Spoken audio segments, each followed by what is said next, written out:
Hola, ¿cómo han estado? En esta ocasión les voy a hablar sobre la condición fibroquística de glándula mamaria, que es el origen del dolor de glándula mamaria más común, que también se llama mastalgia, y es la causa más frecuente de la consulta en ginecología. Viendo la historia, como les decía, antes se le conocía como enfermedad fibroquística de la mama, también mastopatía fibroquística y últimamente displasia mamaria. Pero este tampoco me gusta porque como se confunde con las displasias cervicales como si fuera una lesión precursora del cáncer, y no es una lesión precursora del cáncer, es totalmente benigna. Entonces, la definición de la condición fibroquística pues es un incremento en la reactividad del tejido normal mamario a los cambios, acompañado siempre de una serie de cambios progresivos, pero también regresivos, secundarios a un desequilibrio hormonal intrínseco, sobre todo de los estrógenos, ¿sí? En presencia de factores tisulares que permiten estos cambios, ¿sí? Sobre todo los receptores estrogénicos. No todas las mujeres van a tener dolor o mastalgias uni o bilateral. En la epidemiología, ¿quiénes son las que presentan este tipo de problemas? Pues generalmente las jóvenes y sobre todo las pacientes menstruantes. Como les decía, es debido sobre todo a un desequilibrio hormonal, principalmente a las que tienen mayor cantidad de estrógenos o que están bajo estímulos estrogénicos persistentes. Por ejemplo, las que nunca se embarazan, ¿verdad? O las gorditas también que tienen mucho estrógeno, etc. Entonces es en las edades reproductivas, 25, 50 años, ya después de la menopausia pues ya no hay tanto estrógeno, disminuye la molestia, no tienen ni siquiera dolor. El 50% de las mujeres nosotros les vamos a encontrar algo de este problema, de la condición fibroquística. No que ellas lo refieran, que nosotros al explorarlo encontremos algo en la exploración, que puede ser algo de fibrosis, microquistes, alguna zona de sistematización, etc. Pero de todas ellas, aquí dice que solamente el 15% tienen sintomatología clínica. Yo creo que a lo mejor un poco más o mucho más, porque aquí hay que diferenciar entre si es una condición fibroquística leve, aquí es que les molesta muy poco, inclusive piensan que son las varillas del brasier, que está muy irritado, etc. Algunas son moderadas, que sí les molesta un poco más, y aquellas que son severas, que tienen mucha sensibilidad en los gustos y no toleran ni siquiera la ropa o el brasier. Hay que diferenciar en estos casos si la condición fibroquística leve, tanto leve, moderada o severa, está acompañada de un nódulo dominante o no. Y al ratito les voy a decir por qué. En las autopsias, si hiciéramos autopsias a todas las mujeres, se han encontrado que desde un 54 a un 85 o tal vez más porcentaje van a tener cierto grado de esta condición fibroquística, pero muchas de ellas nunca lo sintieron, ¿verdad? Pero sí se encuentra en mucho porcentaje de ellas. La etiología, como les decía, pues no está bien establecida, pero sí se puede desarrollar a través de un desequilibrio hormonal, sobre todo a través de un hiperestrogenismo. También puede estar afectada o aparecer esta condición cuando la paciente tiene hiperprolactinemia o tiene aumentada la producción de esta hormona de prolactina. Se ha mencionado también cuando están alteradas las hormonas tiroideas. Y esto, bueno, esto más que nada, las metilxantinas están relacionadas con la sintomatología de la condición fibroquística. Aunque algunos estudios dicen que no hay mucha relación y que dicen y se ufanan diciendo que son estudios basados en evidencia, pues nosotros vemos muchos pacientes y aquí hacemos estudios basados en la experiencia que realmente sí tienen relación, porque cuando les quitamos a estas soluciones, el té, chocolate, café y bebidas de color negro, sí les disminuye mucho la sintomatología, la mastalgia, el dolor, etc. Sobre todo por la cafeína, la cocaína de la coca y algunas antinas que producen. ¿A qué sigue? Esta es la fisiopatología de la condición fibroquística, que en base a un estímulo estrogénico persistente, el tejido se va haciendo un poco más denso, tejido conectivo, se produce algo de edema, entonces empiezan a aparecer los microquistes y dentro del edema pues hay algunos electrolitos como estos, cloro, cloro, sodio, y estos son los que producen el dolor, la secreción de la bradicilina. Después los fibroblastos empiezan a producir mucha fibrosis y ya se agrega todo este complejo de la condición fibroquística. Y en patología, pues esto es lo que ven más que nada, ¿no? La metaplasia, papilomatosis, adenosis esclerosante, ectasia ductal, y luego las hiperplasias, el aumento de las células ductales, sin atipias, y por último con atipias. Nada de esto nos debe de asustar, solamente cuando vean esta palabra, entonces sí, aquí sí puede tener mayor relación con el inicio de un cáncer, cuando está esta palabra de atipias celulares. ¿Cuál es el cuadro clínico? Como les mencionaba, pues principalmente la mastalgia. Puede ser uni o bilateral, generalmente es difuso o generalmente es en los cuadros superiores externos. ¿Y por qué creen ustedes que es más común en los cuadros superiores externos de ambas mamas? ¿Alguien sabe? ¿Sí? ¿Que por qué es el dolor más frecuentemente en los cuadrantes superiores externos de las mamas? Porque hay mayor cantidad de tejido mamario en esas zonas, ¿verdad? Entonces esta molestia generalmente es premenstrual, 3, 4, 5 días antes o los primeros 2 días durante la menstruación, aunque cuando ya es severa la condición fibroquística puede estar presente en todo el ciclo menstrual, pero generalmente es así, es premenstrual y transmenstrual. Por eso muchos de los tratamientos se dan en esos 5 días o 10 días máximo. Y luego cuando disminuye con la menstruación, porque dicen que se descongestionan los senos, ¿verdad? Y ya la producción disminuye de los estrógenos. Y en ocasiones, en estas pacientes puede presentar secreción por el pezón. De acuerdo al tipo de secreción es lo que vamos a hacer con ellas. Ahorita les voy a mencionar cuáles son. Entonces, a la exploración física, ¿qué es lo que vamos a encontrar en la mama? Pues algo de fibrosis, ¿sí? O micronodulaciones, que son los microquistes. También un aumento de la nodularidad, un área de condensación cuando se junta una zona de induración limitada a un cuadrante, y por último una zona de sistematización, que es una área de fibrosis, de microquistes, de nodularidad, etcétera, pero no se sabe distinguir muy bien el tamaño, pero sí es una zona amplia que duele y molesta cuando la tocamos, ¿sí? ¿Y cómo hacemos el diagnóstico? Pues como siempre, una buena historia clínica, un buen interrogatorio y sobre todo una exploración. Hay que revisarse las mamas, hay que revisarlas bien, hay que tener un cierto tacto para hacerlo, ¿verdad? Ya saben cómo hacerse la autoexploración mamaria cada mes, etcétera. Lo han mencionado mucho en muchas campañas. Y aparte de la exploración física, pues hacerse su estudio de imagen, una mamografía, siempre y cuando tengan más de 40 años. La mamografía es después de los 40 años, excepto si tienen algunos factores de riesgo para cáncer de mama. Esta puede iniciarse inclusive antes, como a los 35 años, ¿sí? O hay alguna condición que encontremos sospechosa en la exploración. Antes no, porque son muy densas las mamas y no se ve nada. Es muy difícil diagnosticar algo. Antes de esa edad lo ideal es la ecografía, sobre todo en mamas densas o en pacientes jóvenes, ¿sí?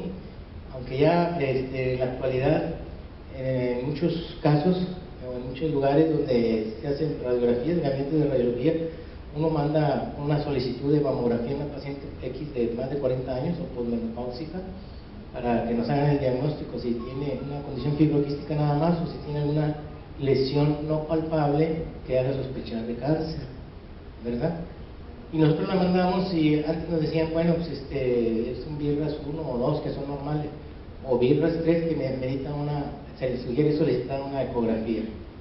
En la actualidad no, hay algunos lugares donde mandamos a pedir un estudio a esta misma paciente y le hacen la mamografía, y si ven que no se aprecia suficientemente bien porque está muy densa la mama, ahí mismo le toman el ultrasonido, y si aún así, o sea, le hacen la ecomamografía, si aún así no ven suficientemente y necesitan algo más, ahí mismo le hacen la tomosíntesis, que es como un TAC, una tomografía axial computarizada de la mama, haciendo muchos cortes de 1 milímetro de grosor, y salen y se ve mejor.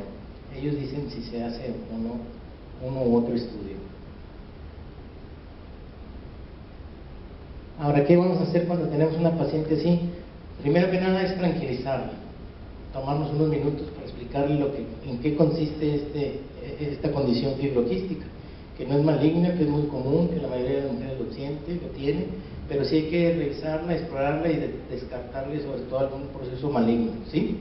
Si encontramos, como les decía, en una mastopatía o condición fibroquística leve, moderada o severa, que tenga un nódulo dominante, y si esta paciente es mayor de 35 años, entonces hay que hacerle su historia clínica, su exploración y su ecomamografía. Si este nódulo reportan que la mamografía o ecografía es normal, si es un nódulo pequeño, puede ser un fibroadenoma, que más adelante les van a hablar de él, un lipoma, otra cosa benigna, pero si es pequeño, menor de 1 centímetro, y no hay ninguna sospecha de cáncer, no sé si, yo creo que más adelante también les van a hablar sobre los diagnósticos por mamografía, de los que ahora se clasifica con BIRATS 0, 1, 2, 3, 4, 5 y 6, y ahí les va a decir que el 0 pues no se ve bien, hay que hacerle un eco.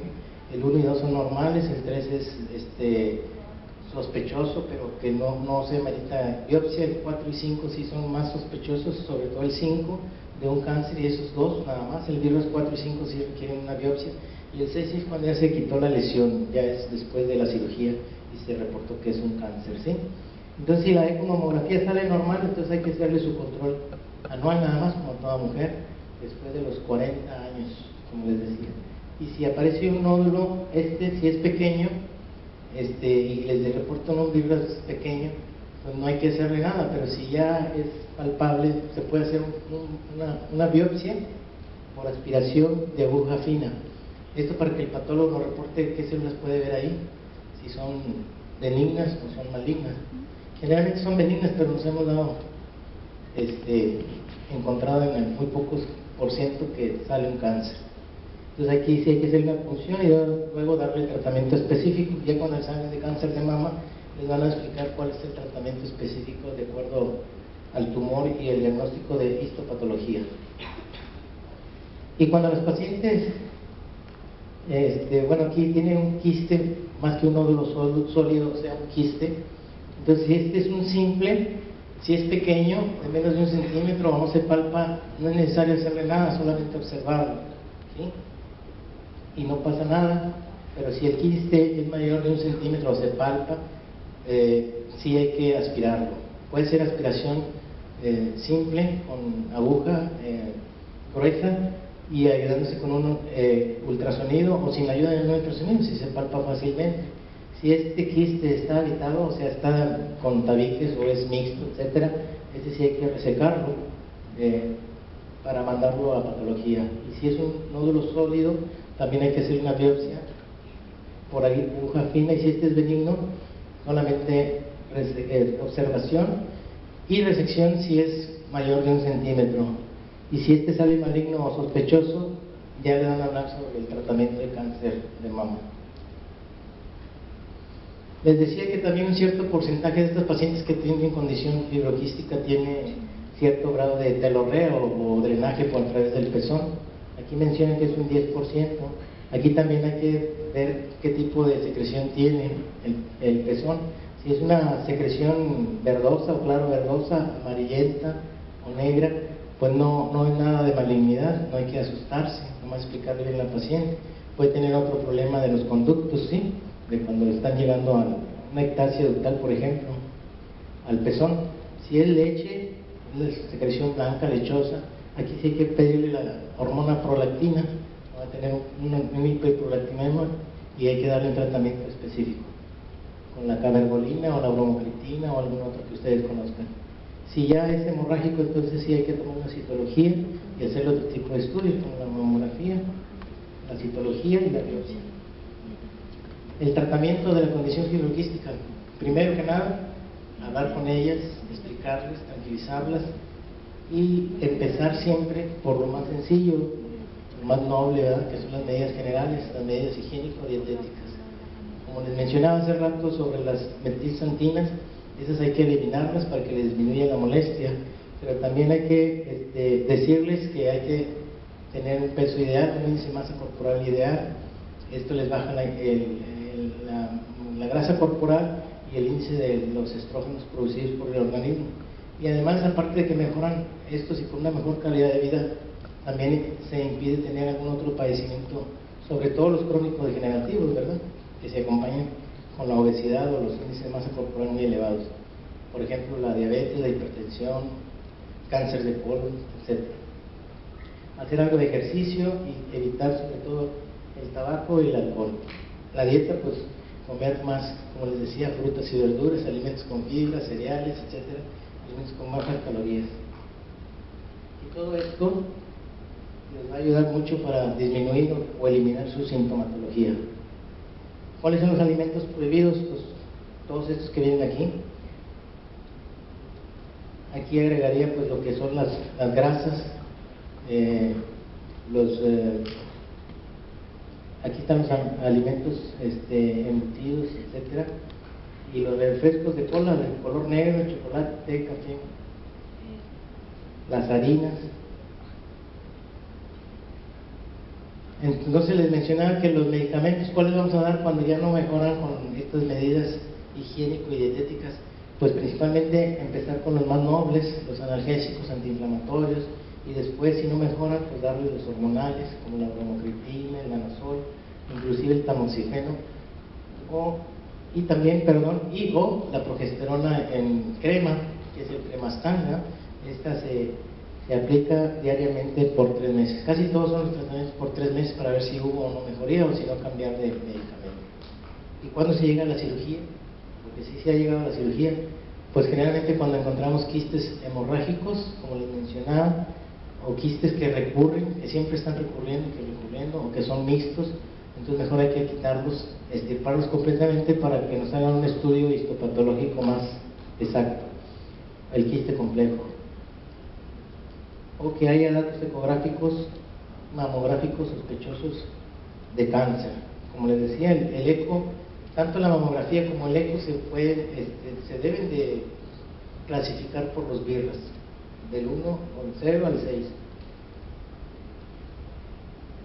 El tratamiento quirúrgico, pues ya les había mencionado, cuando hay zonas intensas de manifestaciones patológicas, o sea, cuando hay una condición fibroquística severa, aunque no haya nódulo dominante, pero que la paciente dice que no se le quita la molestia y que uno explora y que sigue teniendo ahí la zona de sistematización o de condensación, y le hacemos biopsias y nos reportan eso, una condición fibroquística nada más, pero la paciente sigue teniendo molestias y no se le quita con nada, tiene numerosos quistes pequeños, inclusive calcificaciones, se puede llegar a la cirugía, hasta una segmentectomía o cuadrantectomía, o inclusive una mastectomía simple, pero se comenta mucho que aunque lleguen a estos extremos, la paciente va a seguir teniendo dolor, aunque no tenga ya la glándula mamaria. Entonces, ¿cuál es la relación que tiene este proceso con relación al cáncer? Yo les mencionaba que ninguno, ¿verdad? Si es una condición fibroquística simple, pues no tiene ninguna relación. Cualquiera de estas formas, fibrosis, fibroadenoma, calcificaciones, lactasia, no tiene ninguna relación con cáncer. No es una lesión precursora de cáncer de mama como las displasias del cervix, que sí son lesiones precursoras de cáncer de cervix, pero sí tienen un riesgo moderado de 1.5 a 2 veces más cuando hay una hiperplasia o un papiloma intraductal o una adenosis esclerosante.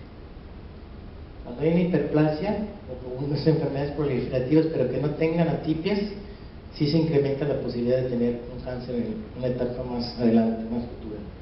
¿Y cuando se eleva el riesgo? De 4 a 5 veces más, pues cuando están estas palabras. Cuando ya saben que el cáncer de mama el más común es el cáncer invasor, de los invasores el intraductal o intralobular. Entonces, cuando les mencionan que hay en las células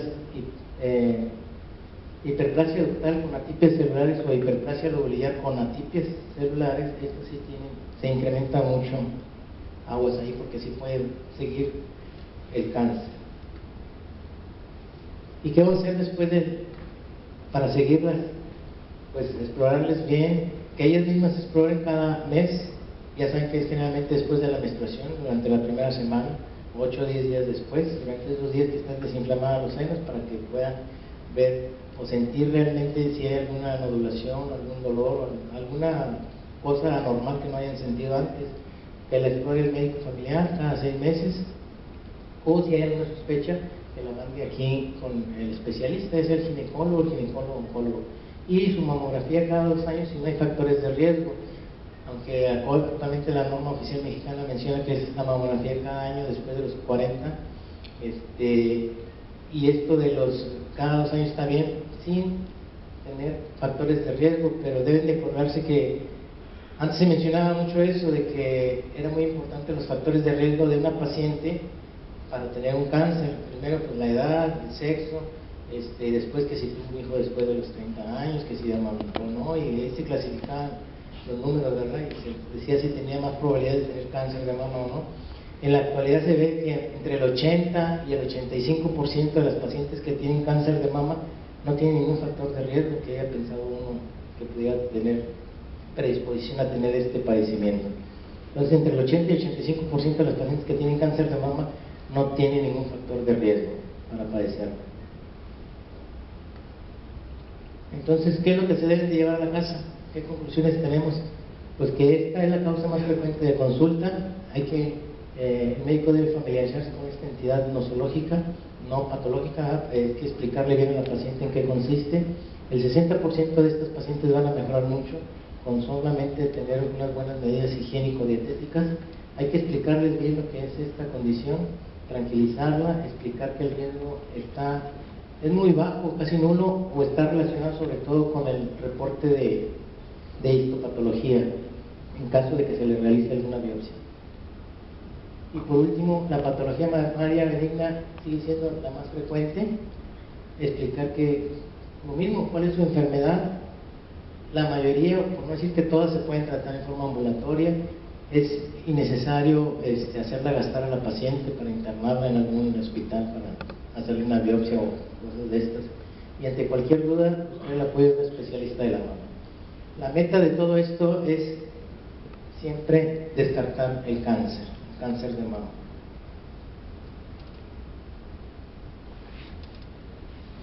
Ya por último les voy a enseñar algunas imágenes de cómo se ve la mastopatía o la condición fibroquística de mama.